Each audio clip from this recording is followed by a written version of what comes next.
I'm Britta. Hi, I'm Emily. We decided to do our video on the realities of immigrants and first-generation students in our town. We wanted to portray how immigrants with different races are treated when coming here to the U.S. So, enjoy! Hi, I'm Millie. I am a quarter Nigerian, half Indian, and quarter English, and I'm from Britain. My name is Sammy Orozco. Hi, I'm Chloe, and I'm Italian. Hi, my name is Londra Villa. I'm Mexican American. My name is Winans, and I immigrated from Norway. I'm Jessie. I'm a quarter Nigerian, a quarter English, and a half Indian. Did you have a hard time adjusting to two different cultures? Yes, there's a really huge culture difference. They're a little more traditional. Here they're a little bit more forward. At the beginning it was hard just because it's hard to make friends in sophomore year when you're a new kid, but once I was in, it was completely easy, super fun. I mean, I guess it would be more intense if you didn't have siblings, but regardless, it's a pretty big change. It was kind of a culture shock. So. Definitely I did. I think one of the biggest things was I came over first in a high school age, I think it was 16, and then I came back again when I was going to college, and I was used to being much more independent in Norway. Do you think that you're at a disadvantage because of your ethnicity and the color of your skin? Well, personally, I think I'm not, but from knowing other people, I've definitely seen them get targeted for the color of their skin from where they're from. Race. I mean, I'm lucky in that even in that here and in Britain, I didn't grow up in a racist, or I don't live in a racist environment, so I'm not really treated differently where I live. But if I was to go to Oakland, I've had a woman move her bag to the other side of her to escape me. So. Oh. What was it like transitioning between two different areas? It's really different. America is like a movie, pretty much. Everyone lives their life like they're in a movie. Everything's bright and colorful and fun. And England's just not like that. Because of your ethnicity, do you think that you have to work harder to get a good financial status? Yes. I feel that's for everything, even the little things. If I want a pair of shoes, it's I'm not just gonna go ask my parents, I want that pair of shoes. I have to work for it. Or even going to college is gonna affect our family a lot because it costs so much.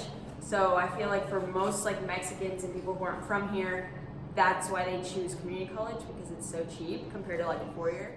Do you think you're at an advantage over other immigrants because you're a white Northern European? Absolutely. It's very different.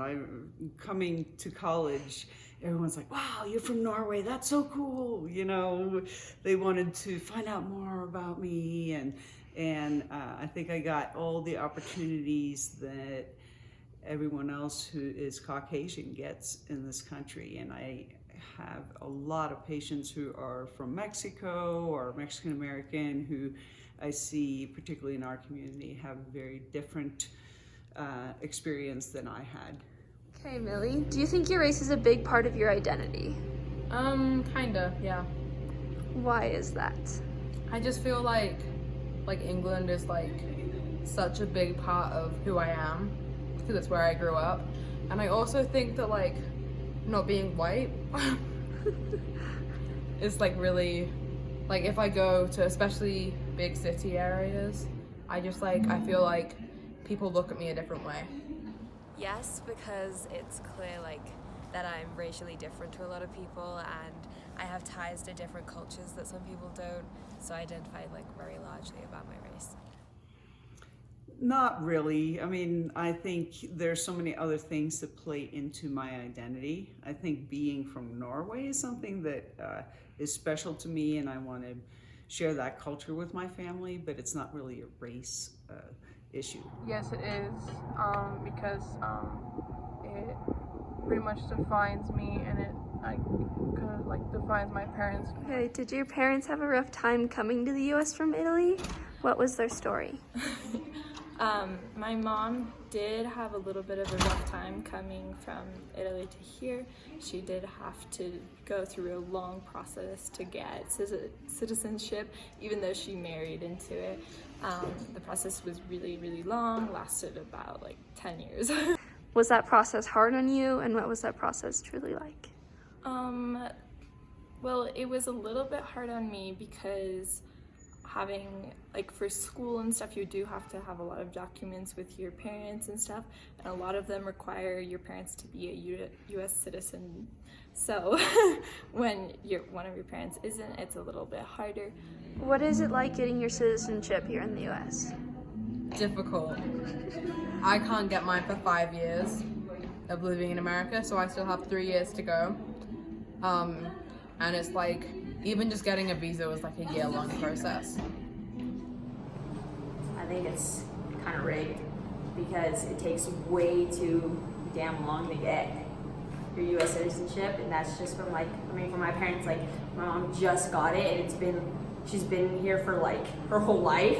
Like working her ass off. Yeah, like literally working like 2 jobs her whole life, and then she just got it literally like a day ago. So I think it's really difficult and way too cumbersome, and I think there's a lot of lack of respect and feeling validated.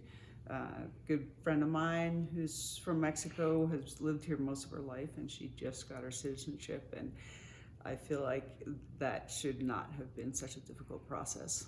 I think the system is really broken.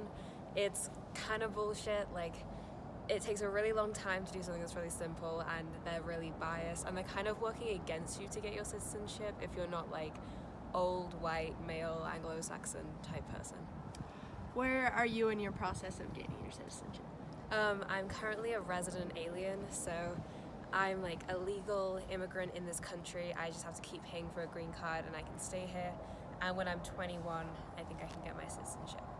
Thank you for watching our video. I hope it helped shine a light on some of the immigrants and people of color in our town.